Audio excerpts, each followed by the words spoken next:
क्या गंभीर की मनमानी का अंत अब करीब आ चुका है? क्या युवराज सिंह अगला हेड कोच बनने जा रहे हैं? और क्या सूर्या गिल की कुर्सी अब हिल चुकी है?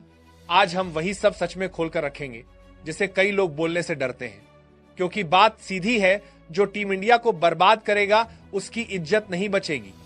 पिछले कुछ मैचों में जो तमाशा चला है वो भारतीय क्रिकेट का सबसे शर्मनाक अध्याय कहा जा सकता है। कप्तान सूर्या सिर्फ नाम के कप्तान बनकर घूमते रहे और फैसले आते रहे गंभीर के मोबाइल से।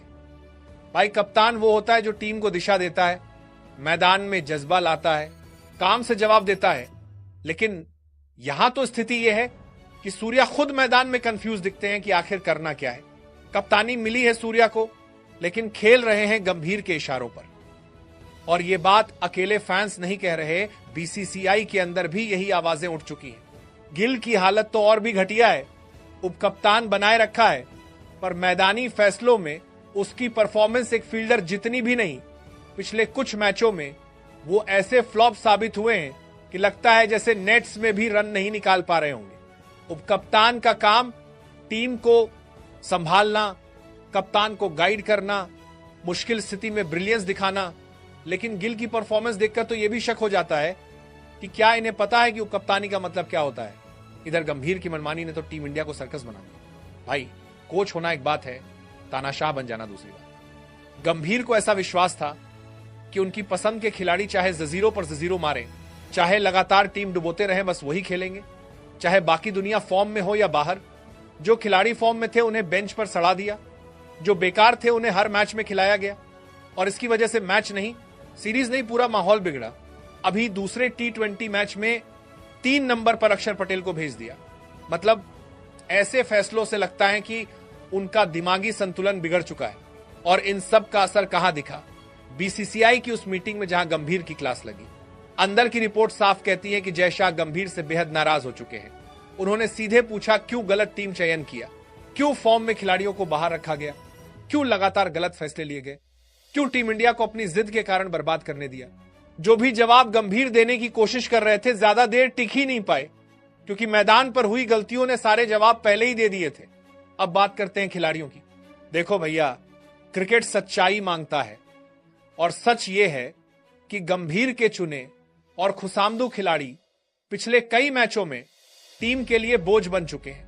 न रन, न विकेट, न योजना, न जुनून, बस मैदान में आकर अपना दोगला प्रदर्शन दिखाना और फिर प्रेस कॉन्फ्रेंस में बहाने बनाना। ये खिलाड़ी अगर आईपीएल में इसी तरह खेलते तो फ्रेंचाइजी वाले अगले साल नीलामी में नाम भी न लेते। लेकिन टीम इंडिया की जर्सी पहनकर आराम से मौज कर रहे थे। उधर बैठे हैं तुराज गायकवाड़, श्रेयस अय्यर, यशस्वी जायसवाल, मोहम्मद शमी, मोहम्मद सिराज, संजू सैमसन। ये कौन है? ये वो नाम हैं जो अकेले दम पर मैच निकाल सकते हैं। ये वो खिलाड़ी हैं जिनके दम पर टी20 वर्ल्ड कप जीता जा सकता है। ये वो खिलाड़ी हैं जिनकी फॉर्म, तकनीक और क्लास दुनिया मानती है। लेकिन गंभीर की जिद सामने आते ही सबकी कीमत शून्य कर दी गई। तुराज कैप्टेंसी मटेरियल, क्लास बैटर, दिमाग ठंडा, और मौके जीरो। अय्यर इतना दिमाग, इतनी आक्रामकता, इतना लीडरशिप, लेकिन गंभीर को यह पसंद नहीं थे, क्योंकि ये किसी की कठपुतली नहीं बनती। सैमसन जिस बंदे में मैच खत्म करने का दम है, उसे बाहर बैठा दिया गया। सिराज टॉप फॉर्म में था, फिर भी बाहर। और शमी, भाई शमी, ऐसे गेंदबाज को बाहर रखने के लिए क्रिकेट का दुश्मन होना जरूरी है। मतलब ये एक्सपेरिमेंट क्या गली क्रिकेट चल रहा है कि आज मन हुआ तो फलाना खिलाओ, कल मन हुआ तो ठिकाना। और अब आते हैं असली मुद्दे पर, 2026-23 वर्ल्ड कप। अगर इसी कोच, इसी कप्तान, इसी उपकप्तान के साथ जाना है तो साफ साफ बात है, ट्रॉफी भूल जाओ। बीसीसीआई बेवकूफ नहीं है। उन्होंने देख लिया है कि टीम का पूरा ढांचा टूट चुका है, इसलिए अब जो कदम उठाया जा रहा है वो इतिहास बदल सकता है। सबसे बड़ा अपडेट, बीसीसीआई ने युवराज सिंह को टीम इंडिया का अगला हेड कोच बनने का प्रस्ताव भेज दिया है। हाँ, वही युवराज, 6 गेंदों में 6 छक्के वाला युवराज, वर्ल्ड कप फाइनल्स में टीम को बचाने वाला युवराज, स्ट्रेट फॉरवर्ड, ईमानदार और किसी की कठपुतली न बनने वाला युवराज। आखिर वो कोच क्यों चाहिए? क्योंकि टीम को लीडर चाहिए, रिमोट कंट्रोल से चलने वाला मुर्दा नहीं। क्योंकि टीम को ऐसा इंसान चाहिए जो खिलाड़ी के मुंह पर बोल सके, खराब खेलोगे तो बाहर जाओगे, चाहे तुम गंभीर के चहेते ही क्यों ना हो। इतना ही नहीं, धोनी को मेंटर बनाने का बहुत बड़ा प्लान तैयार है। टीम इंडिया की रणनीति, माइंडसेट, फिनिशिंग, प्लानिंग, ये सब वापस पटरी पर तब आएगा जब धोनी ड्रेसिंग रूम में होंगे, क्योंकि अगर वर्ल्ड कप जीतना है तो धोनी युवराज की जोड़ी से बेहतर मशीन कोई नहीं बन सकती। अब आखिरी बड़ा मुद्दा, कप्तानी किसे मिलनी चाहिए। दो नाम सबसे ऊपर आए, ऋतुराज गायकवाड़ और श्रेयस अय्यर। इन दोनों में वो सब कुछ है जो एक टीबीएस कप्तान में चाहिए। दिमाग, स्थिरता, रणनीति, मैच की समझ, पढ़ाई, तुरंत निर्णय लेने की क्षमता, और सबसे बड़ी बात, ये दोनों गंभीर की तरह अपनी निजी पसंद से टीम नहीं चलाएंगे।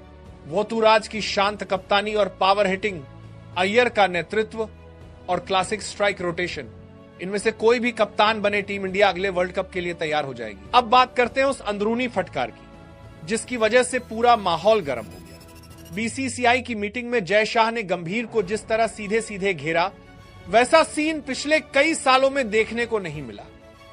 ये कोई नॉर्मल मीटिंग नहीं थी, ये टीम इंडिया की बनाई हुई गड़बड़ी का हिसाब मांगने वाली सुनवाई थी। और गंभीर की हालत क्या थी?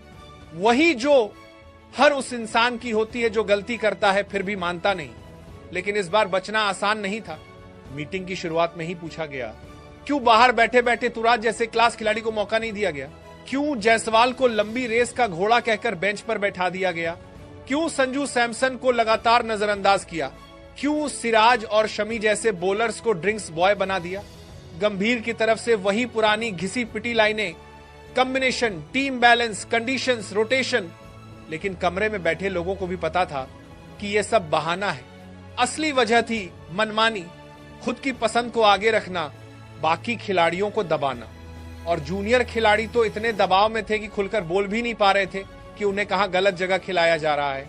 सबसे बड़ा सवाल तब उठा जब बीसीसीआई ने पूछा, सूर्या कप्तान है लेकिन फैसले कौन ले रहा है?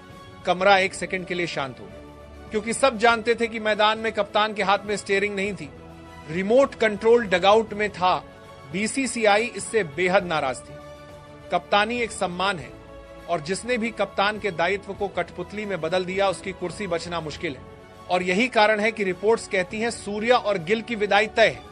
भाई, क्रिकेट में परफॉर्मेंस की जगह फेवरेटिज्म लाओगे तो एक दिन बाहर जाना ही पड़ेगा। टीम इंडिया के लिए खेलना गिफ्ट नहीं, मेहनत का इनाम है। और जब मेहनत नहीं दिख रही, जब फैसले नहीं दिख रहे, जब दम नहीं दिख रहा, तो फिर दरवाजा बाहर की तरफ ही खुलता है। अब आते हैं टीम इंडिया की अगले बड़े बदलाव पर, युवराज सिंह का हेड कोच बनना। देखो, बीसीसीआई ने सिर्फ मजाक में ऑफर नहीं भेजा, बल्कि पिछले कुछ महीनों का डाटा, खिलाड़ियों की राय, मैदान पर दिखाई गई बॉडी लैंग्वेज और ड्रेसिंग रूम की टूटती हुई एकता, इन सब ने यह साफ कर दिया कि टीम को किसी ऐसे इंसान की जरूरत है जो सीधा हो, सख्त हो, ईमानदार हो और सबसे बड़ी बात, भीड़ पर नहीं, सच पर चले। युवराज वही इंसान है। वो सिर्फ एक कोच नहीं बनेगा, वो टीम इंडिया को वापस उसी जज्बे पर लाएगा जो पहले उसकी पहचान हुआ करता था। युवराज खिलाड़ी को उसके चेहरे पर बता देगा कि तू अच्छा नहीं खेल रहा, और यही टीम इंडिया को चाहिए। कोई दिखावा नहीं, कोई फेवरेट नहीं, कोई पॉलिटिक्स नहीं, सिर्फ क्रिकेट, सिर्फ रिजल्ट, और ऊपर से धोनी। अगर युवराज कोच हैं और धोनी मेंटर, तो भाई ऐसी मशीन बन जाएगी टीम इंडिया की, सामने वाली टीम टॉस से पहले ही प्रेशर में आ जाएगी। धोनी का दिमाग, युवराज का एटीट्यूड, नए कप्तान की नई एनर्जी और फॉर्म में धधकती टीम, 2026 T20 वर्ल्ड कप उठाना कोई सपने जैसा नहीं रहेगा। अब बात कप्तान की।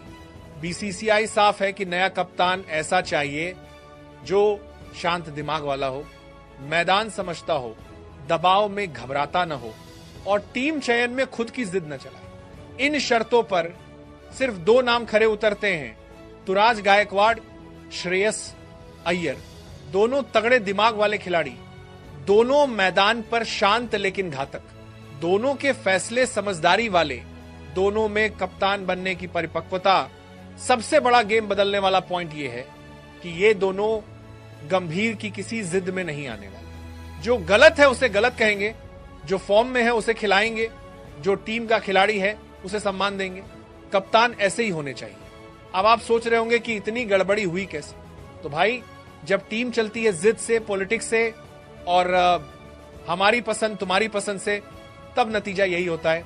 जो खिलाड़ी मेहनत कर रहा है वो बाहर, जो खिलाड़ी फ्लॉप है वो अंदर, और ऊपर से कप्तान सिर्फ शोपीस बनकर मैदान में खड़ा हो जाए तो टीम जीतने के लिए नहीं, हारने के लिए खेलती है। बीसीसीआई अब जाग चुकी है।